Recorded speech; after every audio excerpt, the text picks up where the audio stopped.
totally different. Like when you were on my show last time, you were episode number 197, FYI, which was it's almost early on for you. It's almost exactly 2 years ago. January 2nd, 2021 is when you were here last. That's when it aired. Yeah, now we're like on episode like technically like 600 and something, but really it's over 1,000 episodes because I don't count.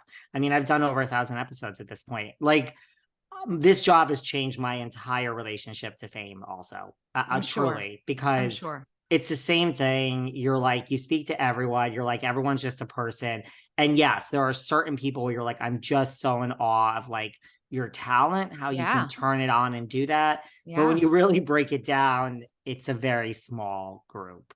Really. Yeah. I mean, look, I think that Bethenny is amazing. Bethenny is exactly who she is, who she's always been. We grew up together in college. We were friends from the time we were probably, I don't know, 18 to 25, something like that. And then sort of just went different directions, and then our paths would cross and whatever. But she has always been Bethenny. So seeing her kind of have the success she has is not just unsurprising, but like I'm proud of her. And I think it's really cool that she took all of her skills and really used them in a way that has supported her life. It's actually fantastic. So someone like her, I get it. Like I totally get why people freak out from her. And also I get it because she's truly as is, which is goes to the whole, like the most important thing is that you're really who you are. Because we can sort of smell when somebody is inauthentic. Yeah, she seems really like I don't see how you could put all that on, right? No, that's who she is. No, it's not that is who she is. Yeah. 100%. And it doesn't shock you that she's just so uber successful. I mean, no, she was always that way. No, she was always that way. Like always a hustler. Yeah. Always driven. I could see that. Yeah. Do you get like when you do go to interview with Dolly Parton and you get this interview through your own auspices and you go to her hotel, like, or do you get nervous? Like, have you ever gotten nervous for a big interview? Of course, but I've found that the way to lessen nervousness for anything is preparation. Like that's it. And when I've prepared in the right way, when I've done the work, when I've done the reading, when I've done the research, when I've checked Google, I mean, it's simple things that we can do to be prepared for an interview, especially if somebody who's somewhat known, because there's information everywhere you look. You just click a few keystrokes and you've gotten what you need to know in the moment. You check social media handles, you read their Twitter feed. Like, it's not that complicated. Do the work. So as long as I've done the work, I'm usually okay. Sure, there are some people are intimidating. I think when I interviewed Maureen Dowd, I was nervous because she was so smart. And I was like, oh no, right? Like if there's someone like that. But most of the time, I'm fairly okay because I prep ahead. Like I remember interviewing John Lithgow and I was nervous about that because he's such an accomplished actor. But it went really well. And he knew that I had prepared for it. And also the same thing, like with authors, like read the book.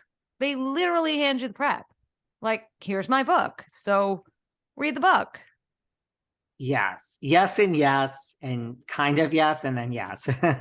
I agree with basically like every all of that. I have faked reading some books just out of sheer time.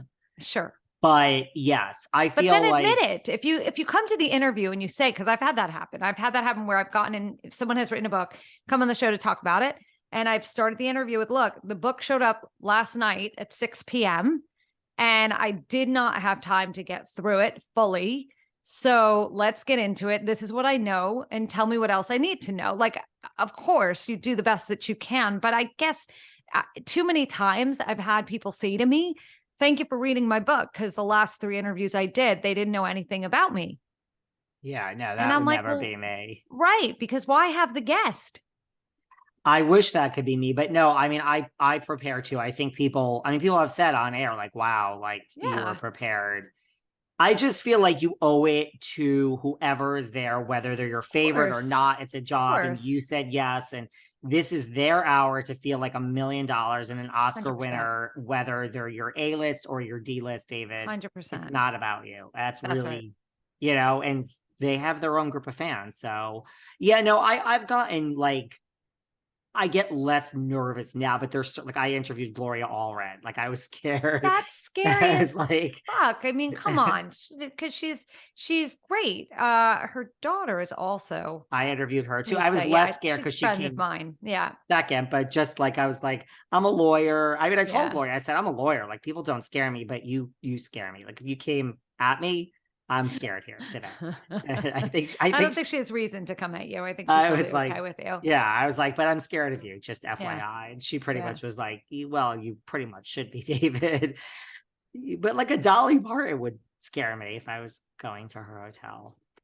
I mean, she's a very sweet woman. So I was not, yeah, I wasn't scared. I mean, we had seen her, I guess, a couple years prior she did a concert in Forest Hills in Queens, which is in New York. And we went to that and we went backstage and we did the whole meet and greet stuff. And I was with my dad. And during the concert, she talked about my father. I mean, so it wasn't, I knew, and the way I'd gotten the interview was because I knew her when I was 7 years old. So like she sent us, I think when I got married, she sent us maybe a blanket or something. I mean, she was always so incredibly lovely and generous. And she's everything you think that she is and more.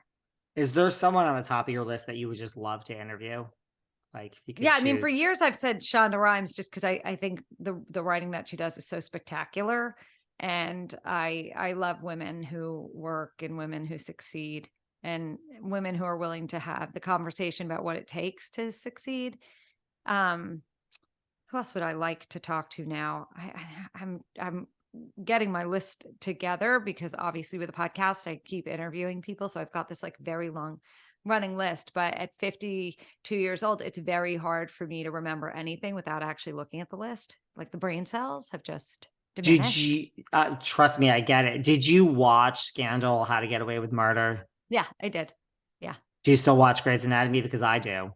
So Grey's Anatomy is a household staple, mostly for my husband and my daughter. They've watched it together since its inception. And yeah, so I watch it like with them on the side usually, but they've been like the diehard Grey's people, though I know everything going on. I mean, are they okay? Are they prepared for February? They're not really okay. Debbie Allen's another one of my favorite people. I mean, ever. And I knew her as a kid too. And because my father had produced the music for the Kids from Fame. So we went to the UK with, at the time, England, with the Kids from Fame, the whole cast. And Debbie, of course, was there. And she's always been just the warmest, loveliest. Years later, I got to interview her at SiriusXM. And every time we've connected, I got to go to the Grey set when I went to LA like 6, 7, 8 years